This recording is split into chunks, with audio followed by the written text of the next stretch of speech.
Bismillahirrahmanirrahim. Alhamdulillah wassalatu wassalamu ala Rasulillah wa la haula wa la quwwata illa billah.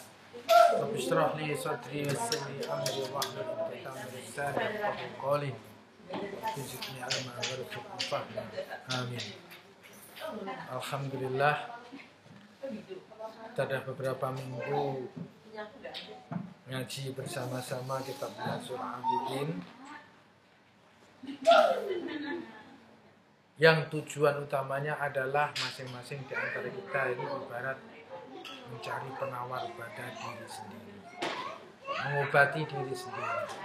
Jadi kita mengaji tasawuf, hasilnya seperti kitab Minhajul Abidin ini adalah lebih kepada mengajikan hati kita sendiri, obat hati kita sendiri, supaya apa?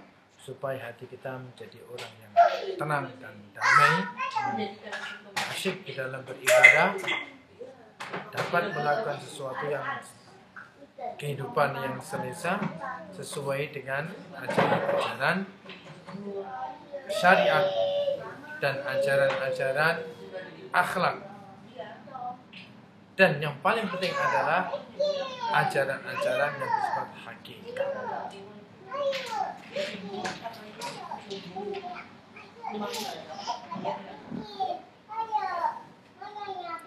Kita sambung sedikit tentang ini kita sampai pada ini. Kita bermohon semoga Allah Subhanahu wa taala memasukkan kita ke dalam golongan yang beruntung dengan memperoleh rahmat-Nya. Kemudian Imam Al-Ghazali meneruskan, oleh karena saya lihat jalan ke arah ini begitu keadaannya, saya berpikir dengan merenungkan bagaimana cara menempuhnya, alat dan perlengkapan apa yang diperlukan si penempuhnya dengan ilmu dan amal. Mudah-mudahan saja ia dapat menempuhnya dengan taufik ilahi dalam keadaan selamat. Tidak berhenti dalam cabaran-cabaran sehingga patah di situ dan termasuk golongan yang celaka binasa. Nauzubillah. Imam Ghazali dalam kitab ini ada 7 tahap dan dia berharap agar seseorang belajar ini tidak berhenti dalam satu tahap saja sehingga tidak akan mendapatkan satu hasil yang maksimal.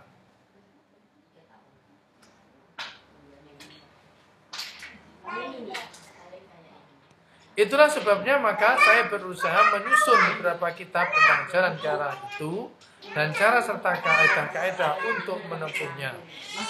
Seperti antara lain kitab Ihya Ulumuddin, Al-Qurbah dan sebagainya. Akan tetapi kitab-kitab tersebut banyak mengandungi perkara-perkara yang halus, mendalam, sekali sukar untuk dimengerti oleh orang awam, sehingga akhirnya mereka benci dan mencela, mengecam apa saja yang mereka belum pahami dalam bab kitab-kitab tersebut. Jadi inilah pepatah kata, tak kenal maka tak sayang. Imam Ghazali sendiri sudah punya prediksi, tajam prediksinya. Kalau aku mengarang kitab yang berat, atau seperti kitab Ihya atau kitab Al-Jibr, nanti orang-orang yang tak paham dia akan mencela, akan mengecam. Bagaimana dari satu segi, kalau dia dari awal-awal sudah memberikan amaran seperti itu, seakan-akan itu yang mengecam dia mereka itu yang tak paham kan gitu.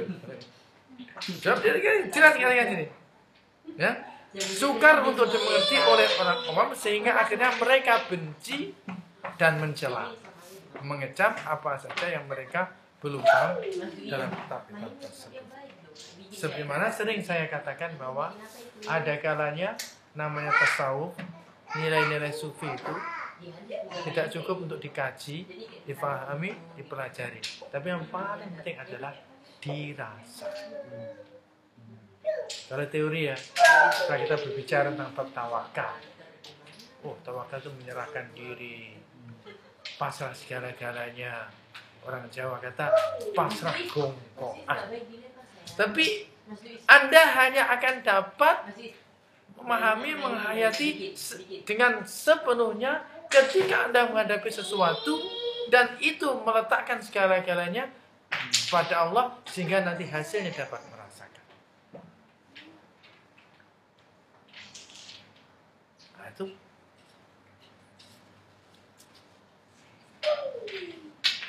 Nah, ini kan susah.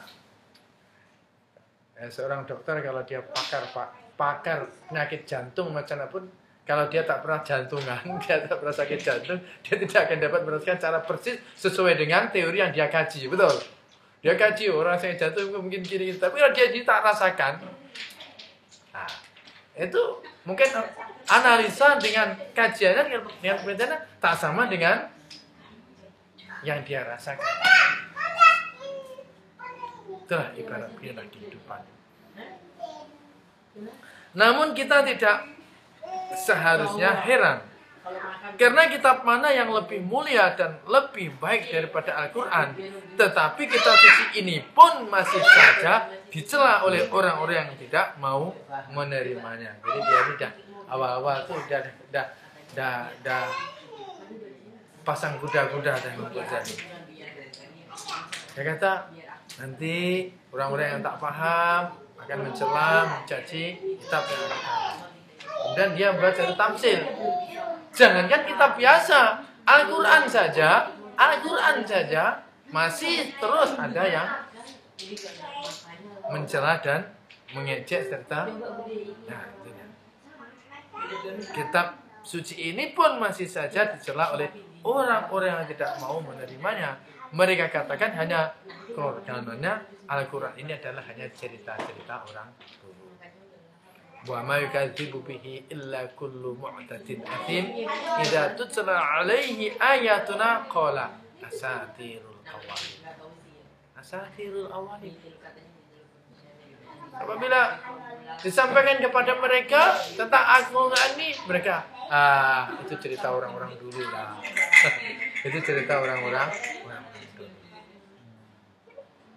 Jadi Al-Quran pun orang-orang tidak mau menerimanya, yang enggan menerimanya yaitu orang-orang musyrik, orang-orang kafir, dia mengatakan itu apatah lagi, kata dia, kitab biasa yang dikarang oleh manusia serba.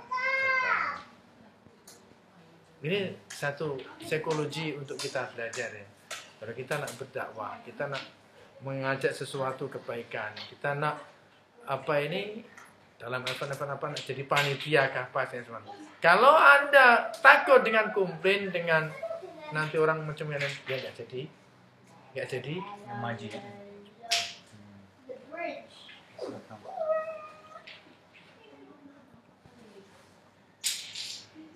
Nah ini malah satu yang dikatakan oleh Imam Ghazali dipetik nih. Setelah dia katakan kitab-kitabnya nanti akan dikritik orang gini ini, dia mengatakan, pernahkah kita mendengar apa yang dikatakan oleh Zainal Abidin Ali Husain bin Ali bin Abi Thalib, yaitu Syed Zainal Abidin, anaknya kepada Ali bin Husain bin Ali. Dia katakan begini, inni la'aktumu min ilmi jawahirahu kaila yuradhaka zu jahlin fayuftinuna.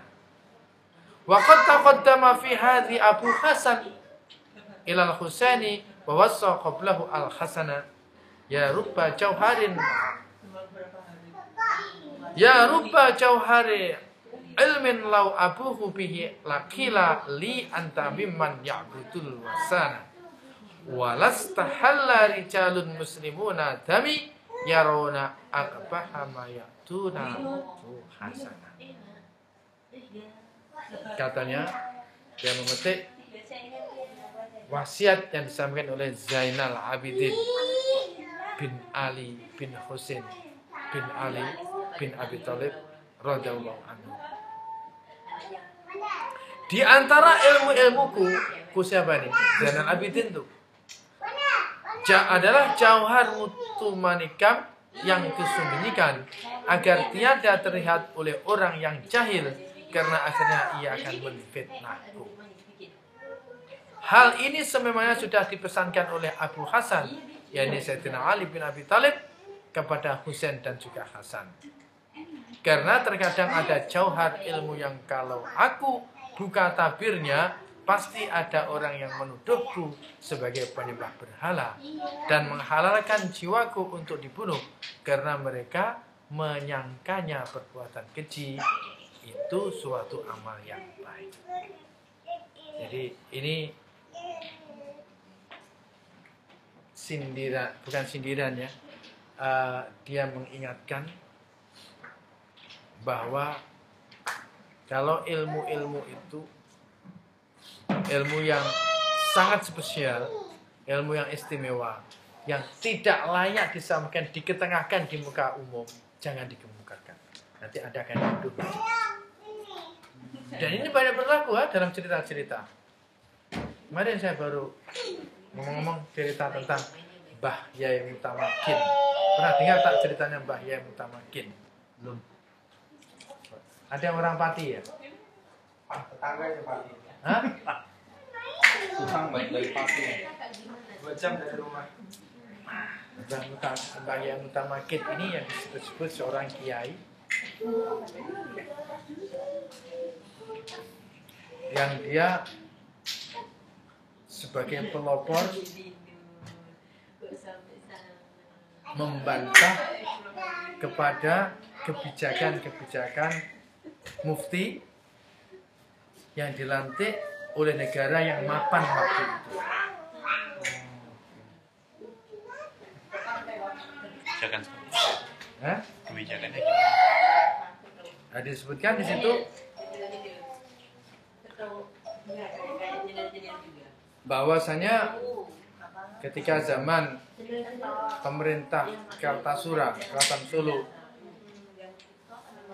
yang menjadi mufti agung ini adalah salah satu pernah cucu Sunan Kudus, namanya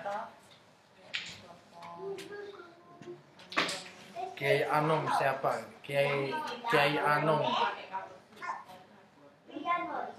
Nah, dia dinilai seluruh fatwa-fatwa yang disampaikan oleh ulama kerajaan, ulama keraton, kalau meminjam bahasa sekarang adalah ulama-ulama yang tergabung dalam ini lah, enaknya ngomong. Maka Mbah Yai Mutamakin ini sebagai seorang ulama ataupun kiai kampungan, dia berani membantah kebijakan-kebijakan ataupun fatwa-fatwa yang disampaikan oleh ulama kerajaan, ulama resmi. Kemudian akhir cerita, maka mufti kerajaan ini langsung memberikan, menghakimi bahwa yang Mutamakin ajarannya membahayakan dan harus disekat, bahkan dan harus dihukum. Ya, sama lah dengan cerita-cerita tentang Syekh Siti Jenar zaman-zaman sebelum itu. Kalau dari segi analisa, dari segi politik, sebenarnya itu adalah ungkapan daripada ulama-ulama oposisi. Itu sebenarnya itu.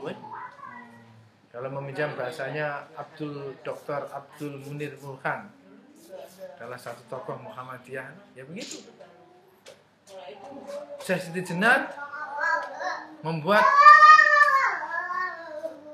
ekspresikan fahaman-fahaman seperti itu sebenarnya hanya satu perwujudan ketidakpuasan terhadap fatwa-fatwa ulama yang mapan ataupun yang berkuasa pada waktu itu, yang dianggapnya kurang menyebelahi rakyat.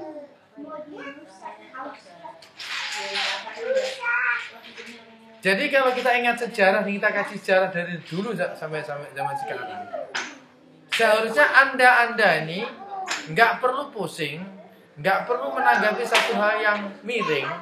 Kalau misalnya, Yun saya ini cakap politik sedikit. Kalau menteri agamanya ini dari NU, biasanya nanti Muhammadiyah juga akan membuat satu hal yang lain, minimal waktu hari raya. Demikian juga sebaliknya, wes to titenono. Udah rutin itu.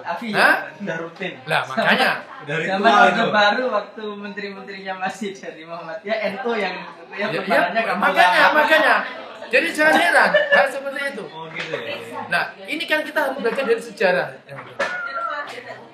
Jadi kalau menurut Dr. Abdul Munir Mohan ya, Syekh Siti Jenar ini sebenarnya belum tentu dia ini adalah yang salah, belum tentu dia ini adalah yang sesat. Tapi jelas dia ini adalah yang kalah. Karena apa? Dia mengekspresikan satu penentangan dari oposisi, orang oposisi. Kenapa? Karena yang berkuasa waktu itu adalah para wali songo.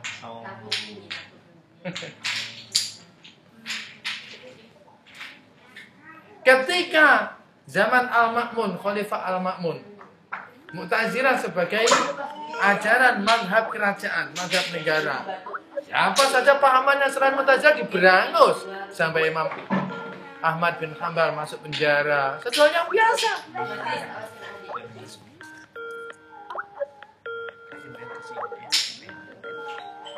Betul lah. Sejarah akan terus berulang. Sejarah akan terus, akan terus. Hah? Iya Pak, sambil direkam ini Pak. Jadi ya. Jadi Novan ya itu. Gimana, Pak? Pada Sugi. Pada Sugi. Jadi kadang-kadang ini tentang agama dan politik itu memang pada prakteknya tuh seakan-akan nggak bisa dipisahkan. Bisa dipisahkan. Nah, kita teruskan dulu lah. Keadaan seperti itu menuntut, yakni mendorong ulama agar memandang mereka dan melayannya dengan rasa belas kasihan, tidak dengan berbantah-bantahan dengan mereka. Oleh yang demikian, kemudian aku Imam Ghazali mohon pada Allah minta diberinya taufik agar aku dapat menyusun sebuah kitab yang cocok dan sesuai bagi mereka. Permohonan itu dikabulkan, diilhaminya sehingga dapat mengarang sebuah kitab dengan satu susunan yang indah. Belum pernah kudapati dalam karangan-karanganku sebelumnya. Kitab baru ini ialah kitab Minhajul Abidin yang kupersembahkan sekarang ini. Jadi Imam Ghazali nampaknya mempromosikan ataupun menilai kitab Minhajul Abidin ini adalah satu kitab yang paling bagus dari beberapa karangan yang telah diterbitkan. Tapi kalau kita lihat sendiri ya, memang kitab Minhajul Abidin ini adalah kitab pertengahan yang sangat sesuai bagi orang-orang yang awam. Tidak terlalu tinggi dan juga tidak terlalu rendah. Tapi apabila kita betul-betul mengkaji, merasai, mendalaminya, insya Allah ini akan dapat menjadikan satu panduan bagi kita untuk menuju kepada hadrat Allah Subhanahu wa Ta'ala.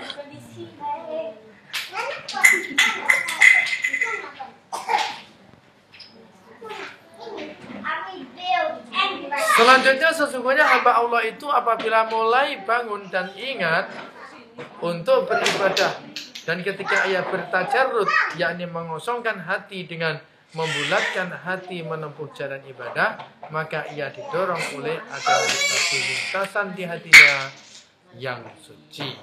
Lintasan itu adalah pemberian dari Allah dengan taufik yang khusus dari Dia.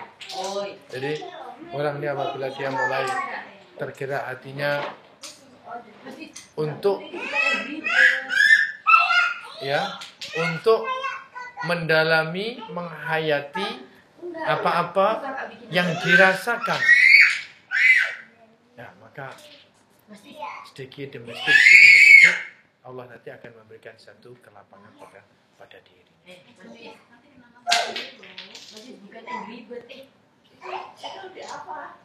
Imam Ghazali memetik beberapa ayat. Afamang syarahallahu sadruhu lil Islam fahuwa ala nurin min rabbi. Dan juga dalam satu hadis disebutkan inna nura idza tafara qalba infasaha wa syaraha. Sesungguhnya nur yang Itu tadi apabila sudah masuk ke dalam hati manusia, maka ianya menjadi lapang dan lega. Jadi saya rasa setiap orang ini mengalami graf, dan biasanya itu seiring dengan umur.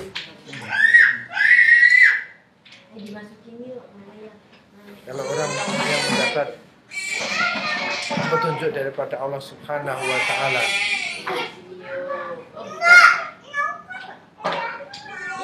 tak susah untuk dia berubah.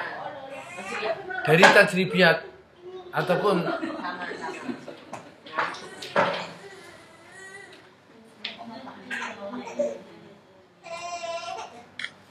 perlakuan-perlakuan ataupun bukti-bukti yang sering dialami oleh manusia dalam perkembangan kehidupannya, maka ada satu kesimpulan sebagai satu standar. Seseorang ini, kemapanan seseorang itu biasanya diukur dengan usia 40 tahun.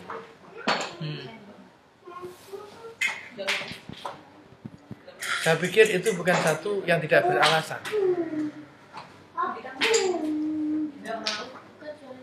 Orang kalau sudah berumur 40 tahun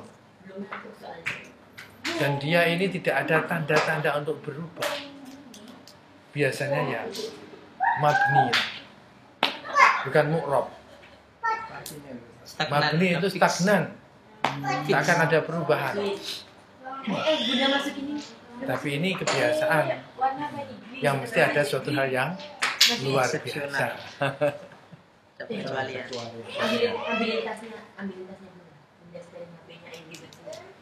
Dari satu pendapat, ya karena disinilah maka Rasulullah SAW diutuskan,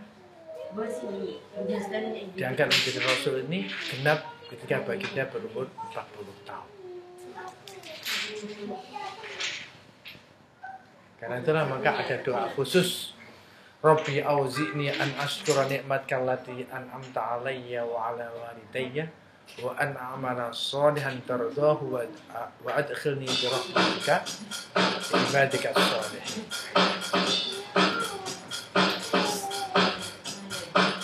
Rabbi auzi'ni an ashkura ni'matka allati an'amta alayya wa ala walidayya wa an a'mala shalihan tardahu wa adkhilni bi rahmatika fi ibadika as-shalihin.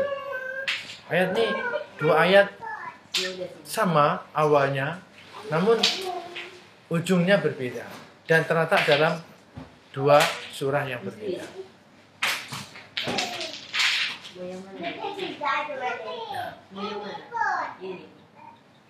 Kata guru-guru saya,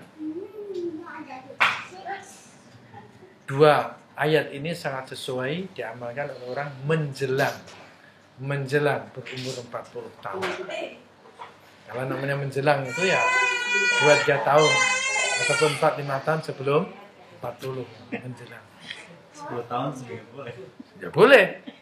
Kalau sudah masuk 40 41 sudah kebablasan. Kaset. Sudah kaset. Tapi saya lihat ya, kalau dari segi zahir ya, di kampung-kampung di mana-mana, orang tuh kalau umur 40 ya, usahanya tuh nggak jalan-jalan, dia tetap melarat. Gitu ya, Ustaz. Dia terus melarat. Berarti itu berlaku buat lahir batin ya? Nampaknya begitu. Jadi ingat Pak Ruli. Siapa? Pak Ruli. Apa diingat? Pak Ruli kan baru ini kan merintis perusahaannya di Indonesia dengan umur 40. 40. Tepat 40. Langsung take off cepet. Nah itu. Jadi kalau Pak ini, Pak Riyad, Nggak tahu off the record. Nggak tahu saya terus terang. baik. Jadi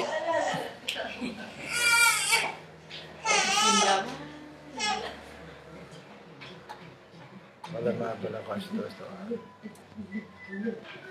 arba'ina sana an aslan makkallati alam ta'ala ya wa anna man sawadan tardaw wa tanbarak fi al-kasal.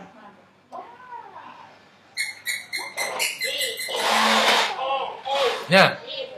Kemudian Imam Al-Ghazali mengatakan inna nura idza dakhala qalba in fasa wa syaraha.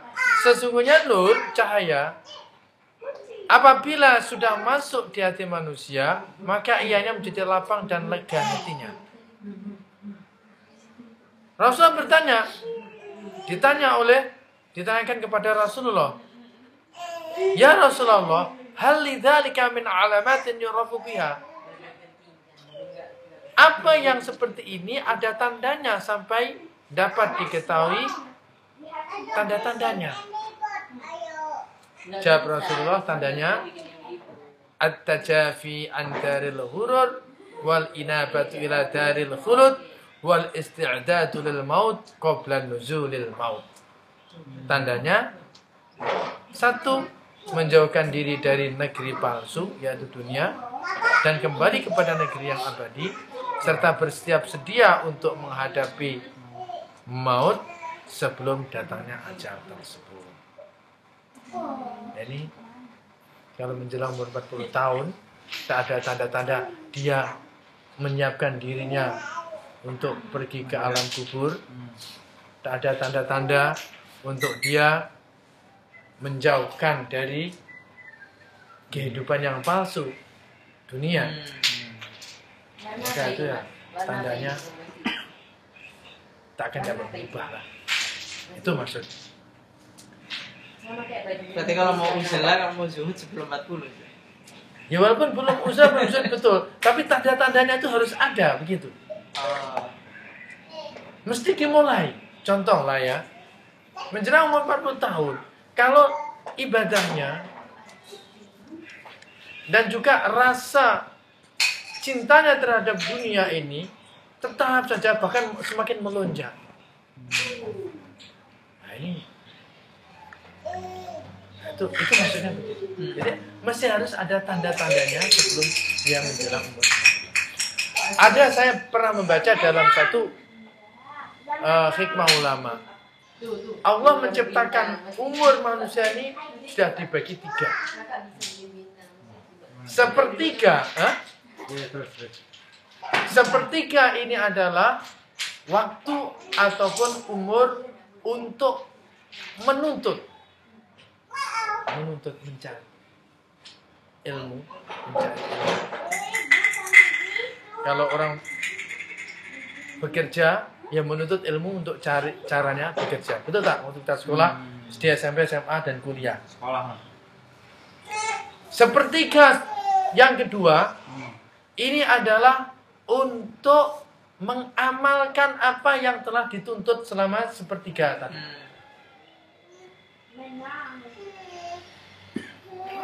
Dan sepertiga yang terakhir adalah untuk bersiap-siap diri menuju kepada.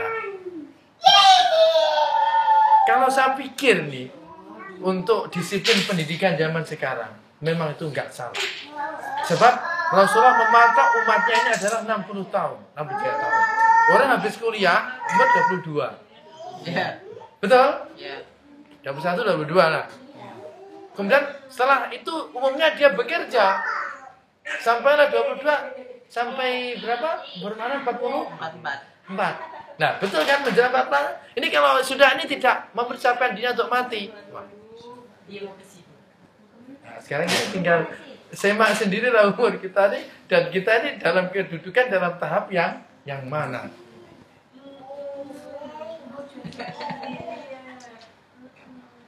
Kalau tidak salah itu yang berkata juga Imam Ghazali.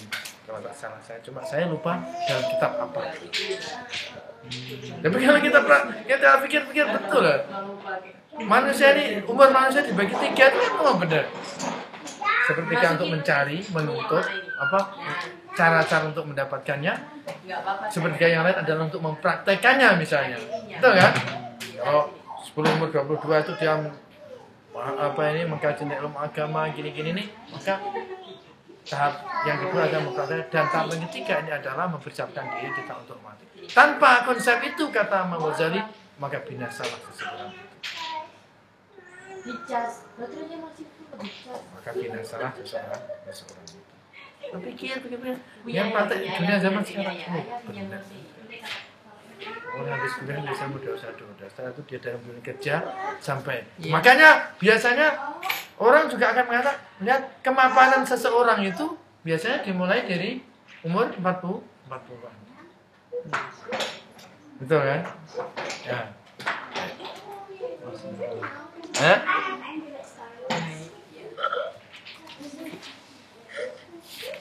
Boleh motong nggak Ustaz? Boleh. Rasulullah setelah diangkat jadi Rasul, dia tidak mengejar lagi dunia kan ya? Tidak berdagang, tidak Ya, betul. Tidak. Ambil gula. Nah kalau kayak kita melakukan seperti Rasulullah gitu, pripun itu Pak? Ya mungkin seharusnya begitu.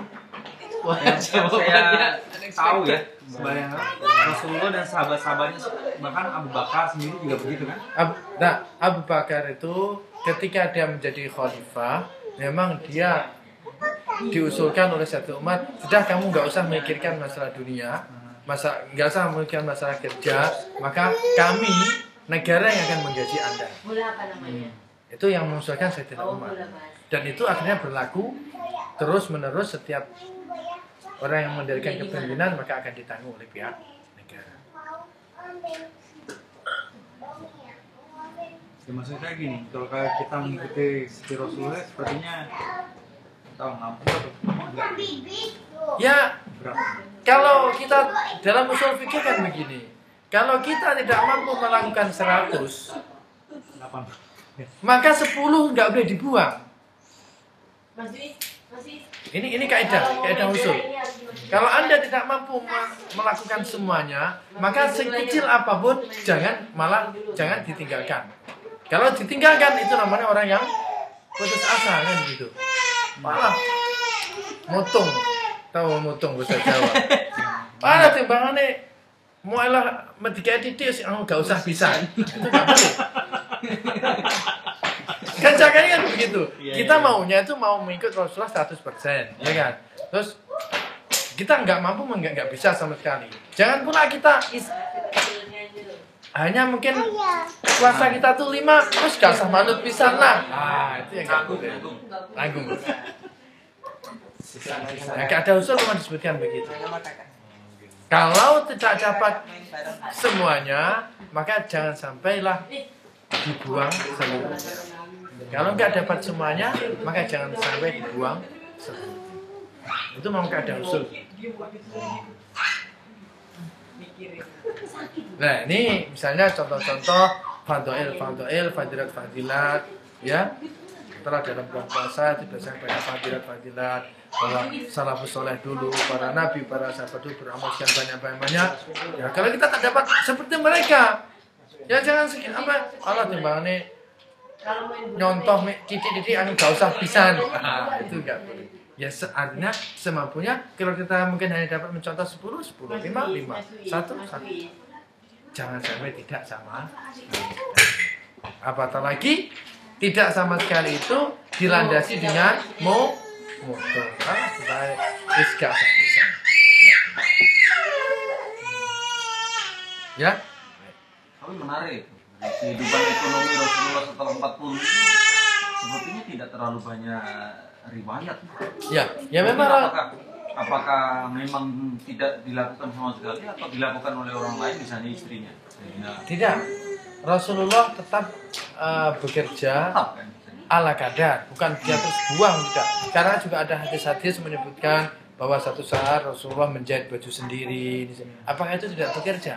Itu kan membuktikan bahwa Rasul juga bekerja. Hanya saja tumpahan Rasulullah sebelum dia bernikah dengan Khadijah, sebelum baginda diangkat menjadi Rasul, dia kan seorang penggembala yang unggul. Dia seorang pedagang yang luar biasa, betul kan?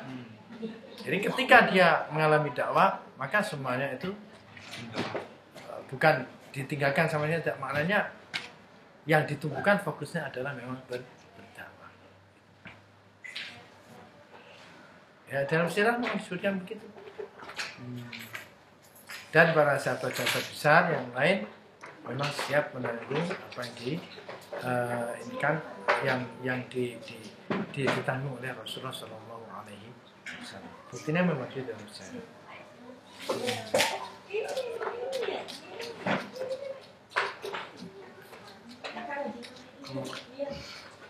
Kalau tahapan seorang pendakwah seperti apa sih? Seorang dai misalkan ya, seperti tadi disebutkan dibagi 3.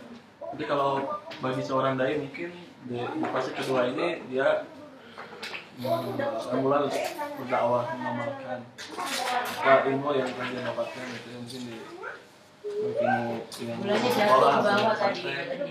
Nah terus di fase ketiga 80 tahun itu tentunya si dai ini tetap berdakwah ya. Dan bagaimana dengan segi persiapan dia untuk menuju kematian, apakah Ya, ada sisi lain?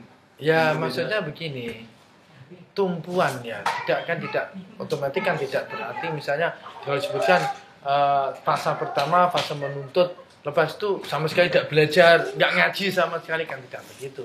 Tapi tumpuan, fokusnya ini adalah fokus menuntut, fokus mempraktekkan, dan fokus menyediakan diri untuk pergi kepada Allah. Maksudnya tidak mestinya kalau tahap kedua langsung dia tidak belajar, ya tidak. Cuma tumpuan utama, fokus utamanya itu mempraktekkan.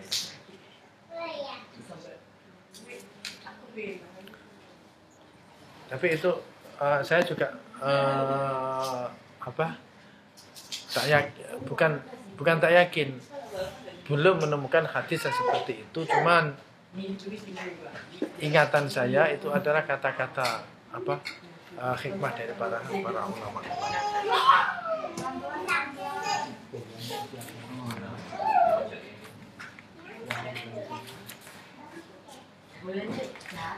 Oke, ada yang lain? Terus kita sambung.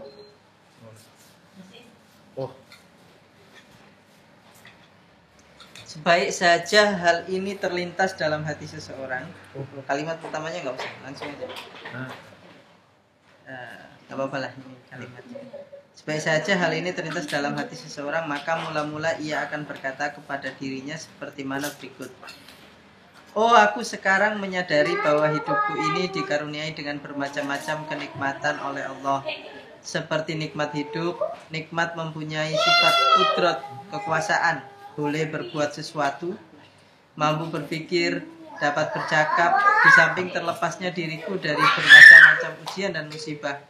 Banyak musibah yang terhindar dari aku, dan aku tahu bahwa semua nikmat ini ada pemberinya yang menuntut supaya aku bersyukur kepadanya dan berkhidmat kepadanya. Dan apabila aku lalai, lupa, tidak bersyukur dan tidak khidmat, pasti dia akan menghilangkan nikmatnya dan pasti aku diberi hukuman dan balasan darinya.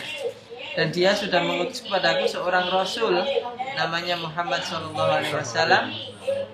Dia subhanahu wa ta'ala membantu Rasul itu dan menguatkannya dengan mukjizat-mukjizat yang luar biasa di luar kemampuan manusia. Seterusnya Rasul itu memberitahukan kepadaku bahwa aku hanya mempunyai satu Tuhan yang maha mulia, maha kuasa, maha mengetahui, maha hidup, maha berkehendak, berbicara, menyuruh, melarang, dan kuasa menghukum apabila aku durhaka kepadanya. Dan dia akan memberi ganjaran yang apabila aku taat kepadanya. Dia tahu segala rahasiaku dan tahu apa saja yang terlintas di pikiranku. Dan dia sudah menjanjikan sesuatu dan dia telah perintahkan agar aku taat pada hukum-hukum syariat. Terus? Apabila seseorang sudah berkata begitu di hatinya, maka dia itu memahami bahwa ini mungkin tidak mustahil. Ia dengar berita-berita dari Rasulullah SAW melalui ulama-ulama yang menyampaikan kepadanya. Kemudian dia berkata di dalam hatinya, ini mungkin, tidak mustahil, tidak kemustahilan bagi yang demikian itu dalam akal. Sepintas selalu saja sudah dapat dimengerti. Di sini dia khawatir tentang nasib dirinya karena rasa takut. Ini namanya lintasan hati yang membawanya takut sehingga menjadikan seseorang itu terbangun dan sadar diri. Dan ini mengikatkan hujah kepadanya. Sekarang ia dalam takut tetapi sudah mengerti. Dengan demikian telah wujud satu ikatan. Satu ikatan. Ya. Jadi apabila seseorang itu mulai dia berpikir-pikir, menghayati, memikirkan dirinya, nikmat yang telah diterima dan amal-amal yang telah dilakukan, akhirnya dia berpikir. Dan setiap orang dia akan berpikir, oh iya, saya ini sudah begini, dan sekarang sudah umur sekian sampai sekian. Lintasan di dalam pikirannya itu akan terus berperanan, sehingga di sana dalam satu bab yang lain akan ada satu pertarungan besar dalam lintasan seseorang itu antara lintasan yang dinamakan adalah ilham dan lintasan-lintasan kejahatan yang selalu ditaswish ataupun was-was dari syaitan. Tinggal menang-menang.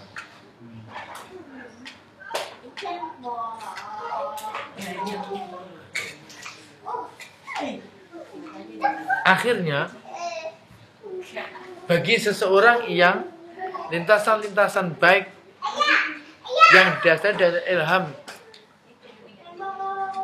bagi seseorang itu daripada Allah Subhanahu wa taala, maka dia nanti akanlah selalu memilih ataupun melakukan perkara-perkara yang diridhoi oleh Allah Subhanahu wa taala. Demikian juga sebaliknya, mereka tidak mendapatkan satu hidayah, petunjuk, panduan daripada Allah Subhanahu wa taala, maka orang tersebut akan terus tenggelam dalam kesenangan dan kemaksiatan.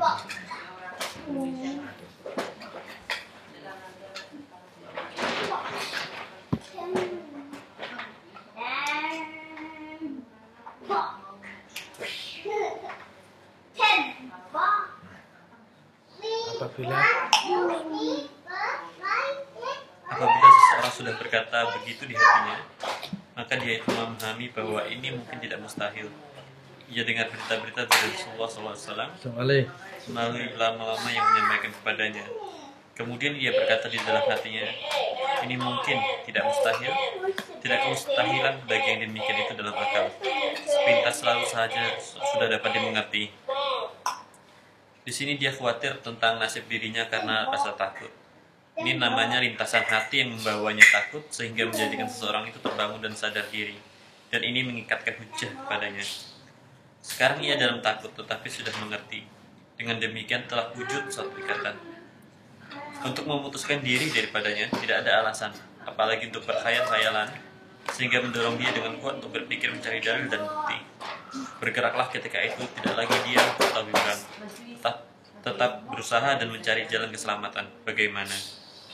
Dia ketakutan bagaimana supaya merasa aman dari apa yang sudah masuk hatinya atau yang sudah didengar oleh telinganya sendiri. Tidak ada jalan lain baik di hadapannya selain berpikir sendiri dengan otak yang sehat, memikirkan dan mencari bukti. Mula-mula terhadap adanya buatan yang menunjukkannya si pembuat, ada alam semesta, ini juga buatan yang menunjukkan adanya si pencipta, yaitu Allah Subhanahu wa taala. Agar ada baginya ilmu yakin dan tidak syak wasangka lagi terhadap hal-hal yang gaib. Benar, Allah itu tidak dapat dilihat, tetapi bukti akan perbuatannya, yaitu alam semesta yang indah dan unik yang menunjukkan adanya Allah. Di sini dia yakin bahwa memang dia mempunyai Tuhan yang memerintah dan melarangnya. Inilah tanjakan, cabaran yang pertama, pendakian yang pertama yang dihadapinya dalam jalan ibadah, yaitu berupa ilmu dan makrifat. Hendaknya dimaklumi bahwa ibadah tanpa ilmu dan tanpa makrifat adalah tidak ada artinya. Hal ini bagi menunjukkan dalil tentang sesuatu urusan agar mengetahui betul tentang apa yang dilakukannya. Kemudian dia mesti menempuh jalan ini. Kalau tidak, pasti dia akan celaka dan binasa. Mau tidak mau, harus menempuh tanjakan jalan ini dengan sebaik-baiknya, memikirkan buktinya dan merenung sepenuhnya. Dengan belajar membuat kajian, bertanya kepada para ulama tentang akhirat, dan meminta faedah dan doa daripada mereka, yang mereka diibaratkan sebagai lampu-lampu umat. Dan pada masa yang sama yang juga mengatakan Allah Subhanahu wa taala, Maka dalam menempuh tanjakan cabaran ini dengan segala taufik dari Allah SWT, maka ia akan berjaya mendapatkan ilmu yakin. Sebagian ilmu yang didapati secara yakin tersebut antara lain mengetahui tentang hal-hal yang gaib, seperti mengetahui tentang adanya Allah SWT, adanya Rasulullah SAW, adanya surga, neraka, hisab, nusyur, mahsyar, dan lain-lain. Ya, sebentar. Kalau seseorang itu sadar, ya, dia sadar, maka macam-macam ilmu dan perasaan sedikit demi sedikit sebenarnya akan membentuk jiwanya ini menuju kepada sesuatu yang akan dapat menenangkan dan mendamaikan diri. Kalau ditanya ya, apa sih sebenarnya tujuan kita bekerja? Kalau Anda nanti bekerja jadi orang kaya pun, makan paling ya paling banyak lah. Sekali makan tuh mungkin paling banyak tuh 3 piring. Keempat tuh sudah.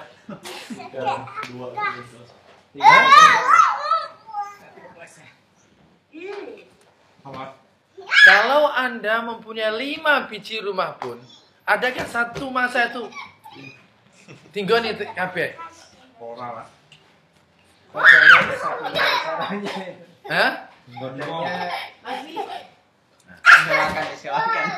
Tapi dari satu sisi, kenapa lah sifatnya manusia ini selalu rakus dan tomak dan tidak mengenal terima, gak nerimo. Sudahnya malah nih sangat bertuah lah orang tua dulu sampai ndonga ngene pangeran anake nanti sifat konah mulane anake jenenge Muhammad Trimo. Ada. Hah? Ada. Ada. Kalau nama orang Trimo tahu saya. Hah? Nama orang Trimo, guru saya namanya Trimo. Ya. Mungkin orang tuanya berdoa mudah-mudahan anak saya nanti jadi orang yang nerima.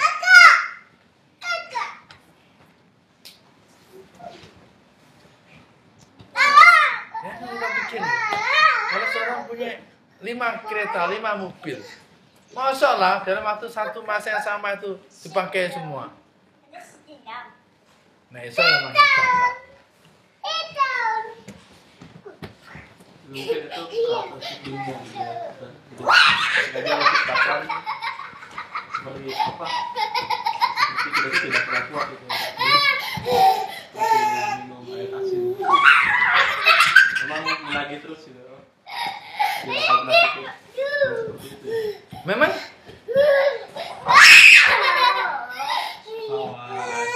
Mas mesti sini mas. Awas. Kasih tau pengajian nih gini. Sini ayo. Sini ayo. memang sudah diberikan isyarat oleh Rasulullah Shallallahu Alaihi Wasallam itu begini. Laukana libni Adam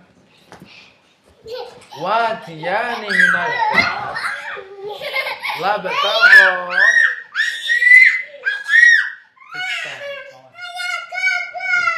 ini sudah dirancang, sudah diinikan oleh Rasulullah Shallallahu Alaihi Wasallam. Yang maknanya begini, andai kata manusia ini anak Adam mempunyai 2 gunung emas, pasti dia akan menerukan mencari yang ketiga. Betul lah. Ini menunjukkan bahwa memang sifat manusia ini adalah tamak dan rakus. Nah, siapa yang akan dapat menenangkan? Adakah hartanya, duitnya, apa yang dia miliki? Tidak. Justru itu tidak akan dapat membuat dia tenang. Yang dapat membuat dia tenang adalah Awas. nerima. Nerima. Let's go.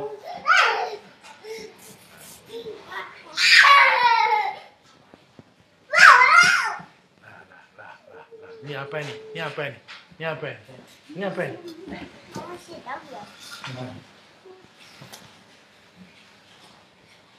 Jadi Pasti saya. Keren ya. Pasti. Main di kamar aja nih. Pasti saya. Di kamar aja, di kamar ya. Ayo, kamar aja yuk. Kamar. Oh.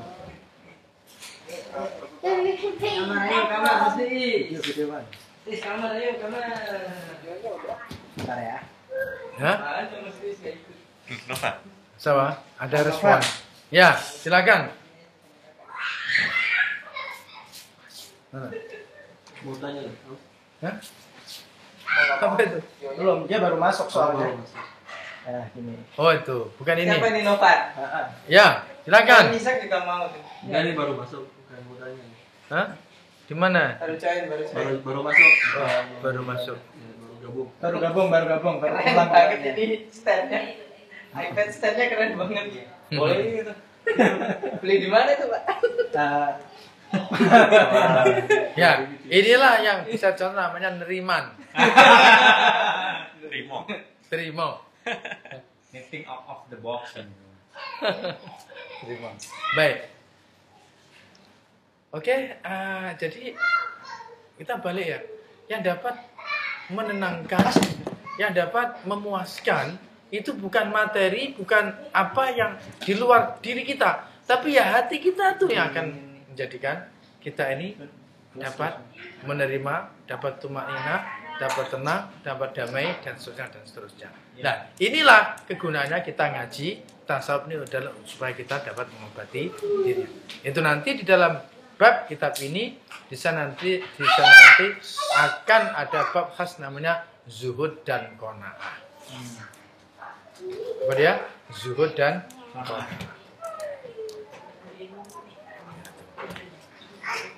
Lanjut. Sebagian ilmu yang didapati secara yakin tersebut antara lain mengetahui tentang hal-hal gaib, seperti mengetahui tentang adanya Allah Subhanahu wa taala, adanya Rasulullah SAW, adanya surga, neraka, hisab, nusyur, masyar, dan lain-lain. Secara lebih terperinci, ia dapat mengetahui bahwa ia hanya mempunyai satu Tuhan yang tidak sekutu baginya, Dia Subhanahu wa taala yang menciptakan dirinya, dan sekarang ia tahu bahwa Tuhan itu menyuruh bersyukur, menyuruh khidmat dan taat sama ada secara zahir dan batin. Dan Tuhan menyuruh dia supaya berhati-hati, jangan sampai kufur, jangan melakukan bermacam-macam maksiat. Dan Dia Subhanahu wa taala sudah menetapkan akan adanya ganjaran yang kekal kalau ia taat kepadanya. Jika durhaka dan berpaling daripadanya, maka Dia akan mengazab dan menyiksanya selama-lamanya. Sebaik sahaja seorang telah mendapatkan pengetahuan yang dalam istilah tasawufnya disebut ma'rifat dengan keyakinannya terhadap perkara-perkara yang gaib itu, maka ianya menjadi satu pendorong atau motivasi untuk mengangkat lengan baju bagi menjalankan khidmat, yaitu melakukan ibadah dengan sepenuh hatinya, yaitu beribadah menghambakan diri kepada zat yang memberi nikmat ini, yaitu Allah Subhanahu wa taala, zat yang ia cari-cari selama ini. Malamnya ia belum tahu bagaimana tata caranya beribadah. Dari sini nampaknya Imam Al-Ghazali mengemukakan teorinya bahwa ma'rifat itu dapat juga dicapai dengan menerusi alat deria yang digunakan untuk membuat sebarang analisa, seperti mata untuk melihat, hati untuk merasa, dan otak untuk berpikir. Sungguh pun demikian Sebentar, paham tak maksud Imam Ghazali tadi? Hah? Tulang? Dari sini nampaknya Imam Ya, Ghazali mengemukakan teorinya bahwa ma'rifat itu dapat juga dicapai dengan menerusi alat deria. Enggak tahu. Deria itu panca indera maksudnya. Oh, oke. Yang digunakan untuk membuat sebarang analisa, seperti mata untuk melihat, hati untuk merasa, dan otak untuk berpikir. Jadi Paham tentang apa yang dikatakan Imam Ghazali ma'rifat tadi? ma'rifat melalui panca indera intinya gitu ya. Ya, kalau ma'rifat melalui panca indera, misalnya apa yang berlaku ke atas Nabi Ibrahim alaihissalam. Dan ketika dia menuju kepada akidah yang tauhid yang betul-betul murni, kan dia menerusi proses, ya kan? Panca indera lah, dia lihat bintang, akhirnya hilanglah. Kemudian dia pikir, lihat bulan, hilanglah matahari. Itu kan panca indera. Nah, itu juga akan dapat menghasilkan satu makrifat bagi diri seseorang itu. Jadi makrifat itu apa? Makrifat itu apa? Mengenali Allah Subhanahu wa taala. Mengenali Allah Subhanahu wa taala. Putus-putus ya. Ya. Wifi nih. Terus Bagus kok ente. Sungguh pun demikian khasnya yang berkaitan dengan hidayah, beliau sama sekali tidak dapat menafikan peranan para rasul. Ini terbukti kenyataan beliau agar menanyakan suatu perkara kepada ulama dan meminta doa daripada mereka. Seperti mana maklum bahwa ulama adalah pewaris para rasul. Kini ia sudah mengenal Tuhan. Kemudian bagaimanakah cara beribadah? Apa yang diperlukan untuk khidmat kepadanya dengan zahir dan batin itu? Sesudah ia tahu makrifat kepada Allah SWT, maka ia mulai bersungguh-sungguh belajar tentang tata cara beribadah. Artinya sesudah tamat ilmu tauhid, maka ia belajar ilmu fiqih, bagi mempelajari bagaimana berwudu, sholat, dan sebagainya. Sudah ia mendapatkan seperlunya ilmu tentang yang fardu, tentang ibadah, maka sekarang ia bangun untuk benar-benar mulai beribadah dan bekerja melakukan ibadah. Akan tetapi, kemudian ia berpikir dan muhasabah dirinya. Tiba-tiba ia insyaf dan sadar bahwa dia banyak dosa, banyak kesalahan dan maksiat. Dan ini adalah sesuatu yang lumrah dan bahkan sebagian besar yang dialami oleh manusia. Aduhai, aku ini orang yang berdosa dalam kehidupanku yang sudah lalu. Sememangnya manusia itu biasanya insyaf mau beribadah dan terus berpikir, bagaimana aku beribadah sedangkan aku masih melakukan dosa? Bagaimana aku melakukan ibadah sambil durhaka? Betapa berat aku ini belum murah dengan kedurhakaan. Dengan demikian aku mesti bertaubat terlebih dahulu, membersihkan diri dari maksiat dan menyesal, agar diampuni dosaku oleh Allah dan membebaskan diriku dari belenggu dosa-dosa itu, dan supaya Dia Subhanahu wa taala membersihkan diriku dari kotoran dosa-dosa. Dan sesudah itu baru aku bangkit untuk berkhidmat dan dekat di hadapan Allah Subhanahu wa taala. Sampai sini ia berhadapan dengan tanjakan cabaran taubat. Ternyata susah juga di sini untuk menempuhnya. Bagaimanapun ia mesti menempuh tanjakan taubat ini agar ia sampai kepada yang dimaksud daripada ibadah tersebut. Dia mulai bertaubat, melakukan taubat sebagaimana mestinya dan menurut syarat-syarat yang ditentukan sehingga akhirnya ia dapat berjaya menempuhnya. Setelah ia berjaya bertaubat secara benar dan telah berlalu tanjakan ini, maka ia merasa rindu untuk melakukan ibadah dan mulainya. Tapi kemudian ia berpikir lagi, merenungkan lagi, dan tiba-tiba di persekitarannya terdapat halangan-halangan yang mengepung dirinya, menghalanginya dari apa yang dimaksudnya itu, yaitu beribadah. Seterusnya ia melihat, merenung, macam apakah halangan-halangan itu. Akhirnya dapat disimpulkan, halangan-halangan itu ada 4 macam, yaitu dunia, 1 dunia, 2 makhluk, 3 setan, dan 4 nafsu. Selanjutnya ia mesti mampu dan berjaya menghadapi halangan-halangan itu dan menjauhkannya, menyingkirkannya. Sebab jika gagal maka ia tidak akan dapat mencapai cita-cita dan tujuan ibadah tersebut. Sampai sini pula ia dihadapkan pada tanjakan baru, namanya tanjakan penghalang. Ia mesti menempuh tanjakan ini dengan 4 jalan, yaitu tajarrud anid dunia, mengosongkan hati sehingga tidak dapat tertipu oleh dunia, memelihara dan menjaga diri supaya tidak disesatkan oleh makhluk, sebab makhluk itu suka menyesatkan. Ketiga itu mengistirahkan perang terhadap syaitan, sebab kalau tidak diperangi syaitan akan terus saja menghalangi. Dan keempat, menaklukkan dan menundukkan nafsu kita sendiri. Jelas. Menaklukkan nafsu ini paling susah, sebab ianya tidak dapat dihilangkan sama sekali. Sampai terpisah sama sekali dari nafsu, hal ini tidak mungkin. Sebab nafsu itu ada gunanya, hanya jangan sampai ia mengalahkan kita. Adalah mustahil seseorang itu menundukkan nafsunya sampai mati. Ini yang paling susah, mati jangan, sampai menguasai kita pun jangan. Sememangnya nafsu tidak boleh dikikis habis sama sekali.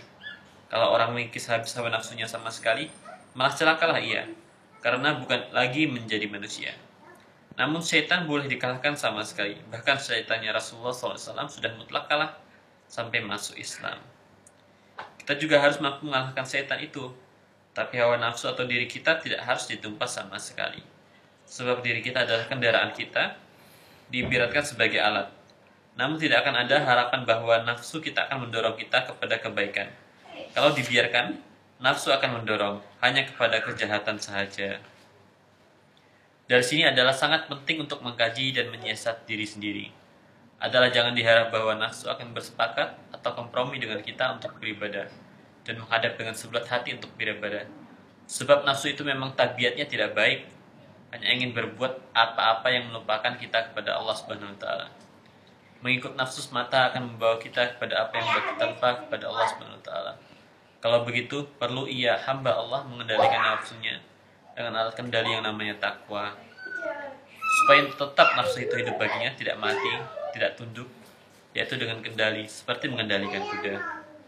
Jadi seseorang itu dapat mempergunakan nafsunya untuk kebaikan, kemaslahatan dan untuk kebenaran. Ya. Dikendalikan jangan sampai jatuh pada perkara-perkara yang membinasakan, tempat-tempat yang merusak. Sudah jelas bahwa unsur manusia ini di samping ada nafsu, ada juga nilai-nilai yang sifatnya memberontak kepada nafsu. Memberontak kepada nafsu. Jadi kalau memberontak kepada apa yang dikatakan memberontak kepada nafsu, ini adalah selalunya dimulai dari pikiran, kemudian mata hati, perasaan yang ada pada dirinya, kemudian dia baru bersama-sama dengan hati yang jernih. Dan tentunya ini tidak terlepas, tidak berdiri sendiri begitu saja. Mungkin kadang ada wasilahnya. Wasilahnya apa? Mungkin membaca. Wasilahnya apa? Mungkin belajar macam kita. Wasilahnya apa? Bisa jadi karena mungkin bankruptsi. Karena mungkin sakit sekarat setengah mati, kemudian sehat lagi. Macam-macam. Macam-macam wasilah apa ini perantara seseorang itu akan menuju kepada jati dirinya pada menjelang akhir-akhir hidupnya. Itu yang dikatakan Imam Ghazali, kemakrifatan itu ada kalanya juga dapat diupayakan menerusi panca indera. Diriya. Sebentar ini Ya. nggak tahu, mungkin agak lompat kesannya. Jadi Imam Ghazali itu memaparkan bahwa pada hakikatnya tujuan manusia berkelana di dunia itu untuk makrifat pada akhirnya. Tidak, ini kan dia dalam mukadimah ini kan dia masih menggambarkan semuanya. Jadi dalam mukadimahnya nampaknya dia gambaran secara keseluruhan dalam buku ini. Sinopsis panjang. Oke. Tapi saya ingin sampaikan bahwa seseorang ini apabila nanti dia telah mengalami satu kemakrifatan, ya, ada kalau istilahnya makrifat, ada seseorang yang istilahnya idrok. Dalam bahasa Jawa, bahasa Indonesia bisa juga apabila seorang itu sudah mengetahui jati dirinya. Kita tanya, jati diri Anda itu apa? Ya, maka barulah seseorang itu nanti dia akan dapat akan dapat menentukan sikapnya apa yang akan dilakukan ketika mana saki baki ataupun sisa-sisa umurnya waktu itu. Ya, begitu. Memang yang paling ditekankan di dalam tasawuf adalah ma'rifat. Kalau dalam bahasa yang salah kaprah di Jawa, oh orang itu ma'rifat, bermakna orang itu weruh sadurunge Winara. pinara. Kan gitu rata-rata. Padahal maksud makrifat dalam konteks tasawuf itu lain. Yaitu apa? Seseorang yang betul-betul sudah mengetahui dirinya, mengetahui Tuhannya, memahami siapa dirinya, menghayati siapa Tuhannya, dan akhirnya kesannya apa yang harus dia lakukan, dia dapat memilih amal ataupun perbuatan yang akan ditentukan oleh keputusannya sendiri sebagai kesan ataupun dampak daripada ma'rifat tersebut. Itu loh. Karena itulah maka disebutkan man arafa nafsahu arrafa rabbahu. Barang siapa yang mengetahui jati dirinya, maka dia akan makrifat, mengenali Tuhan. Ya, secara sifat 20 jelas. Anda sakit, Allah tak pernah sakit. Anda makan, Allah tak pernah makan. Itu aja kan. Kalau Anda mengetahui, memahami bahwa Anda makan, pasti zat yang membuat Anda itu tidak akan makan. Kalau memang makan, sama-sama makannya, lah podo ae. Antara Tuhan dengan hamba. Itu maksudnya. Kalau kita tahu saja kita lemah, berarti ada zat yang maha kuat, dialah Allah Subhanahu wa ta'ala. Senang aja sebenarnya. Enak. Cara pemahamannya. Ada yang lain? Jadi itu tadi. Pembicaraan tentang masalah makrifat. Jadi kalau salah disebutin bahwa salah satu poin pentingnya itu adalah minta doa kepada ulama sebagai pewaris Nabi. Ada. Nah, itu kan wasilah. Dalam rangka mencari itu. Wasilah. Berarti kan syarat pertama kita harus tahu dulu, yakin dulu bahwa ulama tersebut sudah makrifat. Kan nggak mungkin kita nanya ke orang jalan ke suatu tempat tapi yang dia sendiri tidak. Ya. Belum pernah ke sana atau nggak mau ke sana. Gitu. Betul. Arahnya salah. Gitu. Cara tahu kan gimana itu? Ya memang betul. Dan cara nyarinya kemana? Cara nyarinya ya kita kenal.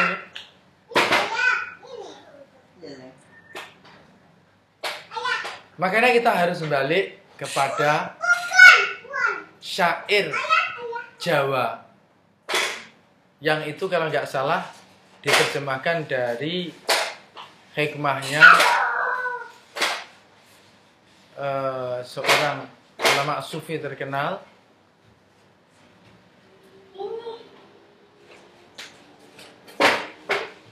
Ibrahim Al-Khawas, kalau nggak salah,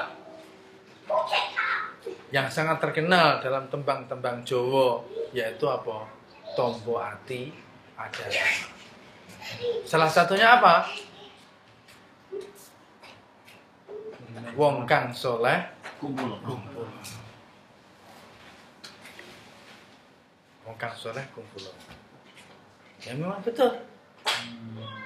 Termasuk kita meminta doa kepada orang yang soleh, kepada orang yang alim, kepada orang ulama yang dianggapnya ma'rifat. Itulah. Kalau nggak kumpul, bagaimana dia akan meminta doa? Wong kumpul saja nggak mau. Katanya nggak mau. Hah?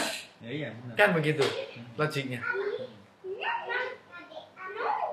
Maka sudah menjadi salah satu amalan para ulama-ulama tradisi zaman dulu. Mereka selalu mencari-cari orang yang ada kelebihan daripada dirinya untuk datang di mana kapan saja untuk meminta didoakan. Itu sudah tradisi.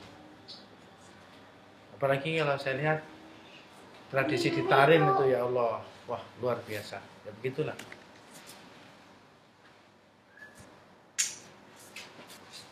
Tradisi para ulama-ulama. Ada yang lain sebelum kita sambung sedikit sampai poin sampai mana? Kalau Kalau tadi ada penghalang yang tetap, maka sekarang ia menghadapi rintangan-rintangan yang kadangkala datang dan kadang-kadang menghilang. Hal ini akan membimbangkan hatinya untuk sepenuhnya mencapai tujuannya, yaitu ibadah. Menghalanginya untuk membulatkan isi hatinya kepada ibadah sebagaimana mestinya. Ia merenungkan macam apakah halangan-halangan itu. Selama merenungkannya, ditemukan 4 rintangan, yaitu rezeki. pertama, rezeki. Dirinya sendiri menagih dan menuntutnya dengan soalan-soalan. Bagaimana makanku, pakaianku, mana untuk anak-anakku, mana untuk keluargaku, mana dan mana. Inilah rintangannya. Dan dirinya berkata begini, mesti ada bekal bagiku, mesti ada apa-apa yang menguatkan diriku. Aku sudah tajarut anit dunia, sekarang aku sudah membuatkan hati untuk tidak dapat digoda lagi oleh dunia. Mana rezekiku? Aku sudah dapat menjaga diri supaya jangan ditipu oleh makhluk. Sekarang aku mesti berhati-hati terhadap makhluk. Kalau begitu dari mana tenaga dan bekalku itu? Itulah tagihan dan tuntutan nafsu dirinya sendiri. Kedua, bahaya-bahaya. Berbagai macam bahaya yang ia takutkan. Ia takut ini dan mengharapkan itu. Khawatir terhadap sesuatu. Ia ingin itu, ia ingin ini, melakukan itu. Takutkan sesuatu dan sesuatu. Ia tak tahu apa yang baik baginya dalam hal ini dan apa pula yang buruk baginya. Ia hanya meraba-raba saja. Sebab akibat dari segala sesuatu itu sama sifatnya. Dan apa akibat-akibatnya? Hatinya bimbang. Mungkin ia jatuh kepada kerosakan atau kepada kebinasaan. 3. Macam-macam kesusahan dan kepayahan. Musibah yang datang kepadanya bermacam-macam dari tiap segi. Apalagi sekarang ia sudah bertekad menjadi seseorang yang lain dari yang lain. Tidak sama dengan makhluk yang lain mau beribadah dan orang lain tidak mau beribadah. Apatah lagi ia sudah bertekad pula untuk berperang melawan setan, dan setan juga tidak akan diam. Setan bersedia untuk melawannya. Dan ia sudah bertekad untuk melawan nafsu, sedang nafsu juga sudah siap untuk merobohkannya. Seberapa banyak kepayahan yang dihadapinya. Beberapa banyak kebingungan dan kesedihan yang melintang di jalannya. Betapa banyak musibah yang menyambutnya, maka semuanya itu mesti dihadapinya dan dipikirkan cara-cara mengatasinya. 4. Macam-macam takdir dari Allah Subhanahu wa taala. Sememangnya takdir ada yang manis, namun banyak pula yang pahit. Sedang nafsu cepat saja berkeluh kesah. Wah, bagaimana ini? Demikian cepatnya nafsu itu tergoda. Maka sampai sini yang mesti menghadapi tanjakan lagi, yaitu rintangan keempat. Yang mesti menempuh dengan 4 macam cara, yaitu Jadi tahap-tahap seseorang tentang bahaya-bahaya apa yang harus yang harus dihadapi, yang harus diatasi, ini semuanya, maka Imam Ghazali sudah dibentangkan secara detail, sudah dibentangkan secara panjang lebar. Jadi intinya, kalau seseorang itu sudah ma'rifat, sudah mengenali Allah Subhanahu wa ta'ala, mengenali dirinya, maka dalam proses itu nanti akhirnya orang tersebut akan mengalami satu apa yang saya namanya kepuasan. Kepuasan. Puasan itu nerimo apa gimana? Ya, Nerimo pada nerimo, ridho sampai tahap itu kan? betul. Nanti tahap terakhir adalah di dalam kitab Manhajul ini adalah tahap ridho dan mengekalkan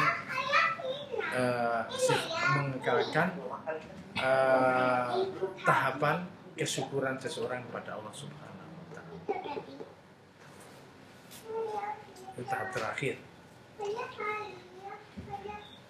Gitu. Ada yang lain? Tolong dikasih tanda biar nanti minggu depan kita tidak. ya, ini bisa bukan tanda nih. Itu tandanya siapa? Oke, ini aja. Pen. Start video tadi. Kasih apa? Gak apa-apa nih.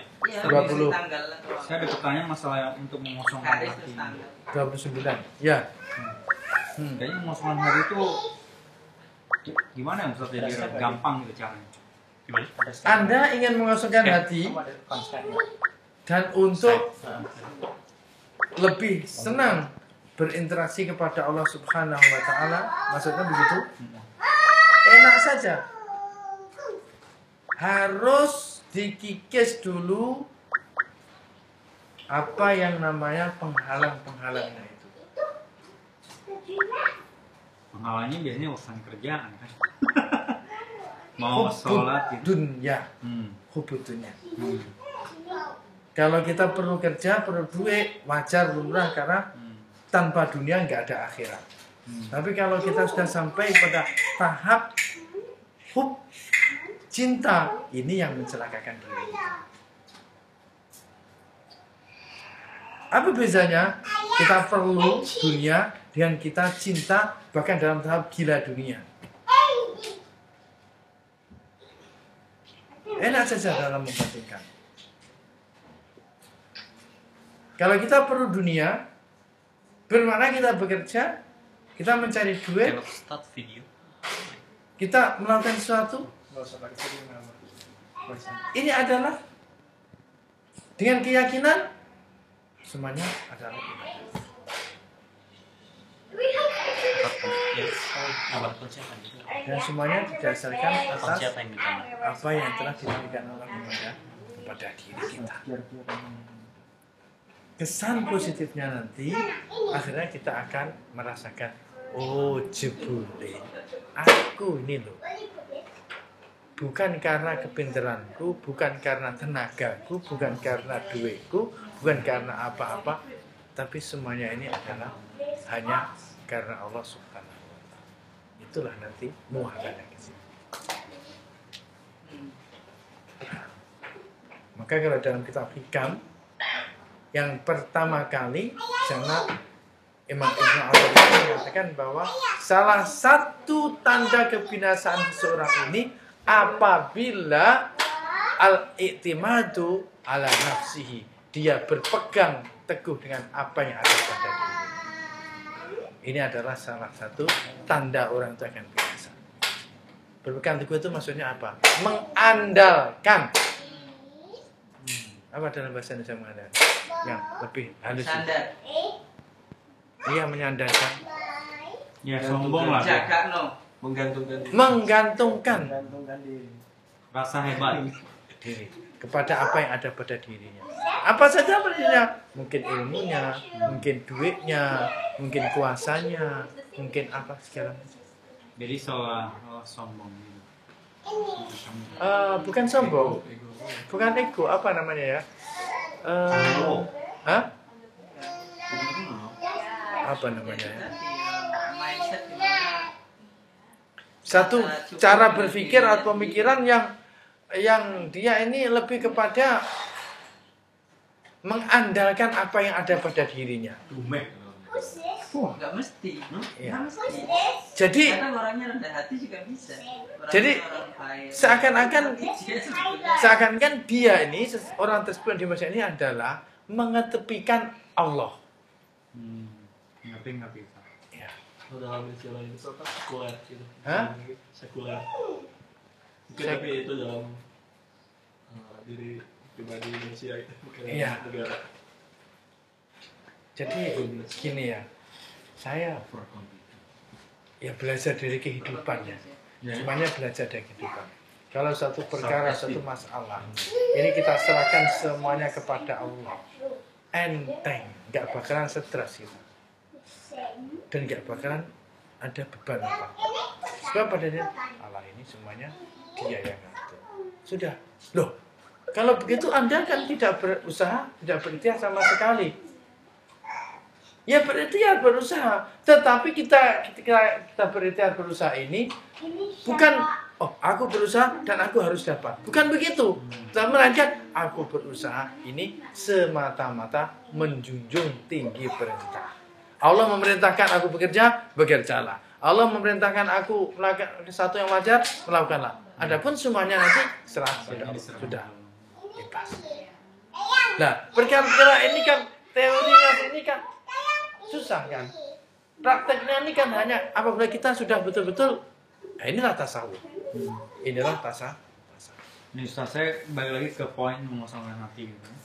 Seharusnya kan sebagai hamba yang baik itu kan setiap masa, setiap waktu selalu ingat kepada Allah. Idealnya. Gitu. Tapi kadang-kadang memang tadi misalkan bekerja diniatkan untuk ibadah, memang setuju saya gitu. Tapi kadang-kadang tadi karena kita sering tergelincir lah saya bilang untuk anak. Jadi, waduh udah mau sholat aja ini kadang-kadang niatnya nih susah sekali untuk khusyuknya itu susah. Itu yang menurut saya itu masalah pribadi saya. Gimana caranya itu agar misal waktu sholat ya udah kita lupa, benar-benar lupa semua, total berserah diri gitu. Tapi secara logiknya tidak mungkin bisa tanpa ikut konsep apa yang dikatakan Al-Ghazali.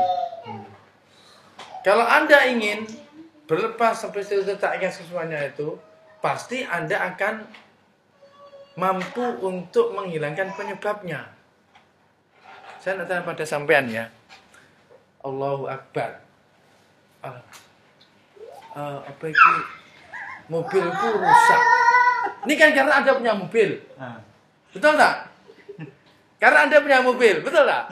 Tapi kalau Anda nggak punya mobil, Allahu Akbar, nggak bakalan Anda mikir, mobilku rusak. Jadi sepedanya rusak. Makanya, kalau dia sudah juga nggak punya sepeda, kayak gitu nggak ada selesainya.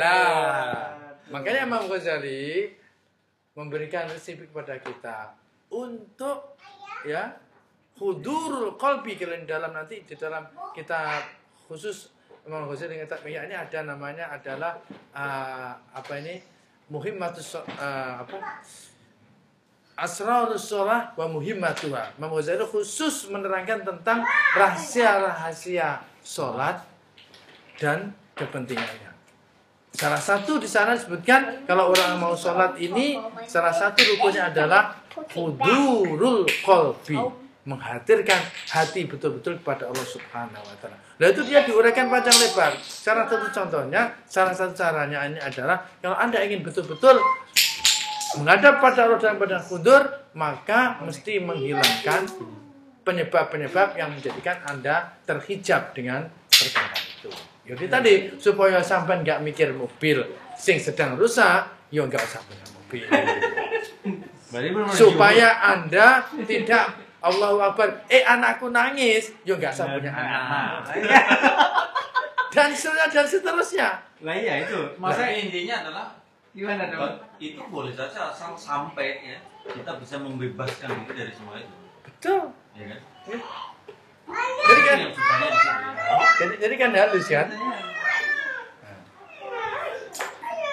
Artinya kita akan menggambarkan semakin banyak seseorang itu mengurusi perkara-perkara dunia, maka semakin penuh lah pikirannya ketika dia menjelang sholat. Jadi waktu kita lebih banyak memikirkan dunia daripada beribadah Allah.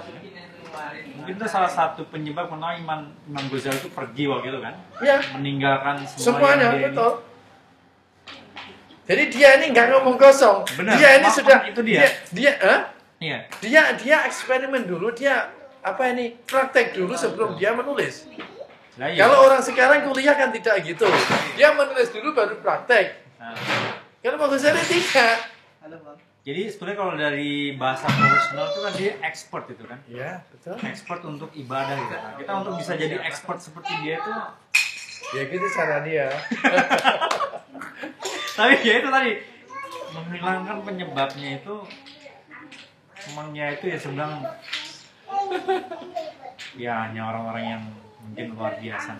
Ya makanya tidak berarti kalau kita nggak bisa luar biasa Terus tidak sama sekali.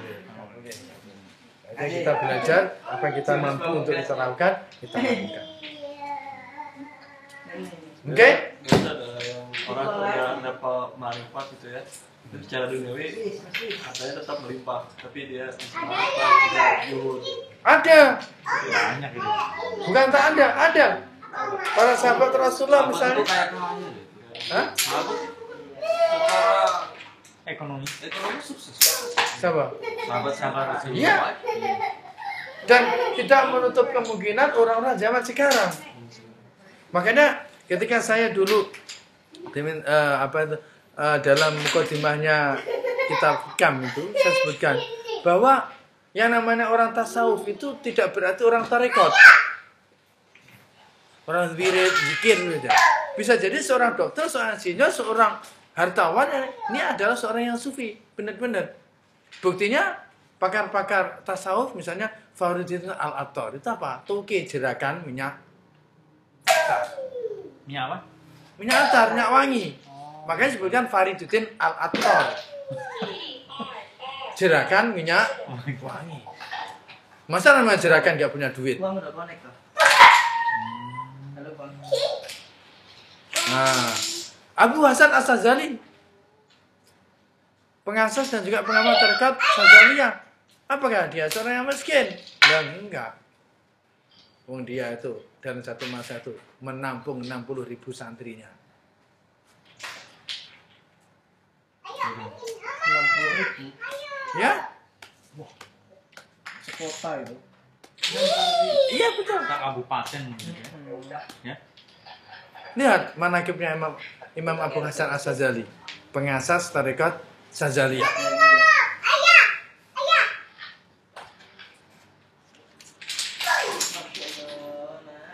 Untuk riadah atau latihan untuk yud itu seperti apa? Itulah nanti dalam step-step berikutnya nanti disebutkan perlu adanya namanya mujahadah dan mursyid. Mujahadah ini adalah usaha bersungguh-sungguh menuju kepada makrifat. Nah, mursyid ini adalah guru yang menggait atau yang membimbing seseorang itu menuju kepada makrifat. Tuh. Keniscayaannya di situ.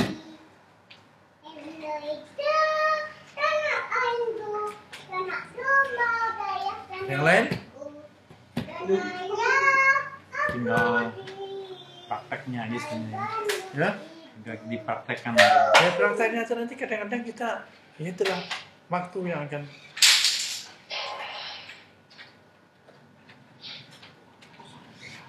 Tapi ini Minhajul ini buku terakhir kan yang dia tulis ya.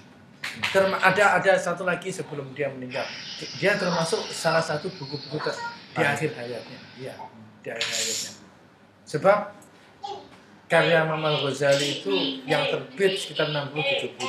Tapi yang tidak terbit ataupun hilang sekarang hampir 300. Hilang. Lah, Nggak diterbitkan maksudnya.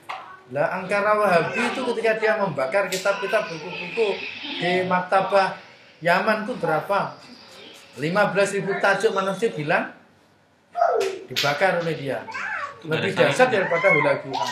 Hah? Nggak ada salinannya itu ya. Namanya perpustakaan dibakar atau gimana? Itu kejadiannya apa? Ya, memang dia sengaja. Kejadiannya kapan? Hah? Pembakaran itu kapan? Ya, dianggapnya itu adalah tidak merusak akidah dia.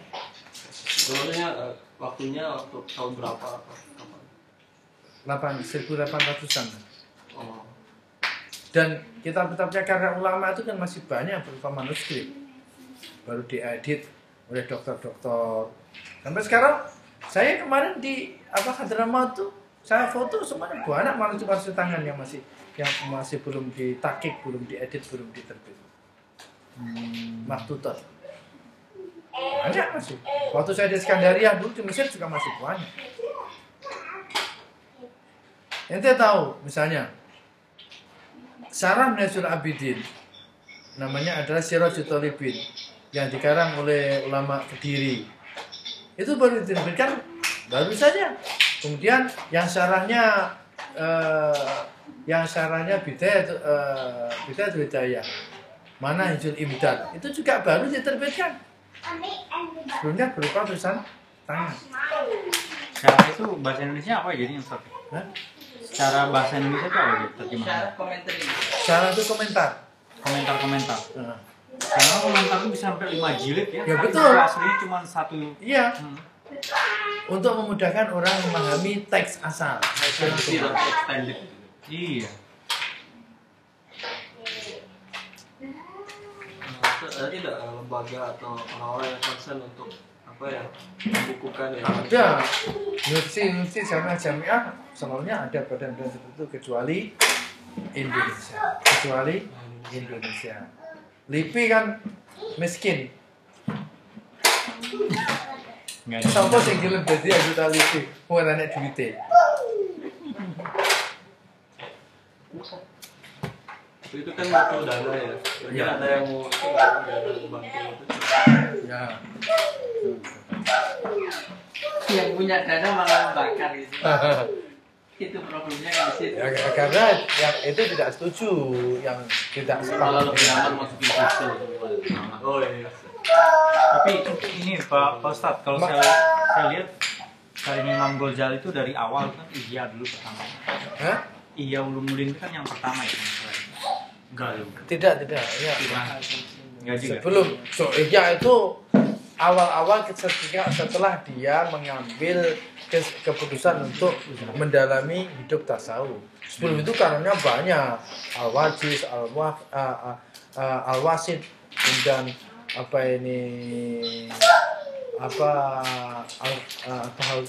Tahatul Falasifah banyak. Al-Mustasfa itu Mustasfa termasuk dibikin itu setelah fikih. Sebelum sebelum ya. itu loh kitab tentang fikih. Soalnya apa yang ulama-ulama masih terima kan itu. Iya, Ya fikih. itu fikih sebelum dia masuk ke tasawuf. Kalau saya lihat ada beberapa materi yang pengulangan gitu dalam tulisannya itu. Ulang-ulang masalah hati, masalah Ya itu tradisi biasa dalam kitab-kitab klasik macam itu. gitu ya. Jangankan dalam karangan kita, dalam kitab hadis Bukhari Muslim pun yang diulang berapa banyak. Bab ini mungkin diletakkan, katalah bab niat letak dalam nanti sebutkan lagi dalam bab lain, sebutkan banyak. Pengulangan bab itu banyak. Itu dalam tradisi klasik nama karya turos itu satu hal yang biasa. Satu hal yang biasa. Artinya tidak boleh itu dikatakan satu kelemahan kita kecacatan, karena sudah tradisi yang biasa pada mereka. Kata dalam Sahih Bukhari Muslim sendiri begitu. Seperti Bidayatul Hidayah gitu kan, karena ada pengulangan dari Ihya, tetapi hadisnya ada pengulangan dari Ihya. Iya. Biasa ya. Biasa. Pertanyaannya apakah kita harus baca juga nggak tuh Bidayatul Hidayah? Ya kadang-kadang dia penjelasannya ini berbeda sesuai dengan konteks yang diinikan masing-masing. Kadang-kadang itu. Oke, yang lain? Harus jam 11. Itu jam betul tak betul tuh? Cepetan nih, Mas. Kecepatan 15 menit. 10 Oke, menit. ada lagi waktu silakan.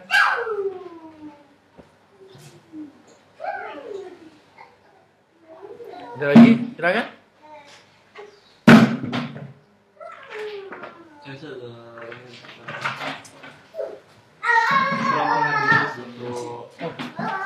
Acara di Singapura ya, dan salawat itu ya.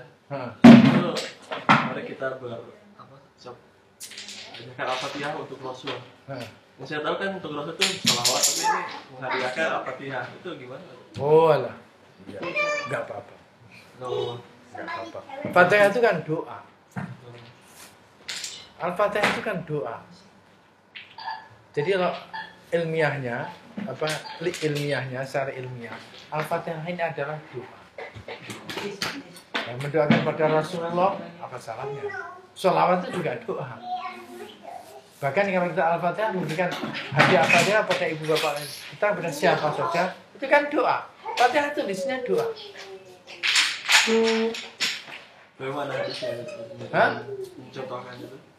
Hadis tidak ada. Saya belum pernah menjumpai. Hadis saya belum pernah menjumpai. Tapi itu sudah merupakan suatu tradisi ulama dari zaman ke zaman. Dan sangat berat apabila dikatakan itu ada sesuatu yang biasa, sangat berat lah. Ngomong sebagai orang yang seperti saya mungkin nggak akan nerima ya. Ya, nggak akan terima. That belongs to Salafi Wahabi nggak akan terima. Hadiah Fatihah itu loh, bagi mereka itu nggak ada. Kirim Fatihah. Ya, hadiah Fatihah nggak ada. Tapi bagi ulama-ulama kita itu satu hal tradisi dari zaman dulu. Kenapa? Kiasnya, analoginya adalah Al-Fatihah itu doa. Asal diharuskan. Senjatanya orang Salafi kan Mana hadisnya, mana Al-Qur'annya. kalau spesifik ini kirim Ah. Fatihah itu kan pendapat Imam Syafi'i katanya. Yang mengatakan kalau kiriman itu nggak sampai. Ya, Saya pendapat tiga imam yang lain sampai. katanya sampai. Sampai. Jadi ya itu problemnya nggak objektif. Jadi yang diomongkan mentang-mentang mendukung mereka, jadi diomongkan gitu. Iya saya. Jadi kontennya kalau ditanya tentang masa fatah yaitu doa. Kepada Rasul Nah kalau kita sholawat kepada Nabi, sholawat itu kan mendoakan. Apa bedanya sholawat dengan fatihah? Sama-sama mendoakan. Biasanya kan gitu analoginya. Memang hadis mengatakan baca Al-Fatihah untuk Nabi itu memang saya belum pernah menjumpai. Entah ada ataupun tidak ada, wallahu alam. Tapi konsep ulama kita mengatakan bahwa dalam rangka Fatihah ini adalah Bentar lagi pulang mas Muslis, bentar lagi pulang nih masukin. Oke? Masukin ban. Ada lagi? Hitung ban, masukin ban. Ya ada. Mas, Kita baca doa Al-Fatihah. A'udzubillahi minasyaitonir rajim. Bismillahirrahmanirrahim. Alhamdulillahirabbil alamin. Iyyaka na'budu wa iyyaka nasta'in.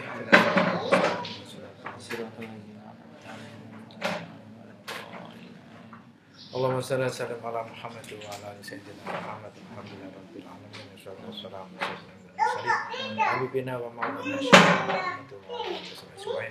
Allahumma lakal hamdu laka mustaka wa anta musta'an wa lakal hamdana hamdan rabbina amka wa anta hamd kama bi jalali sifika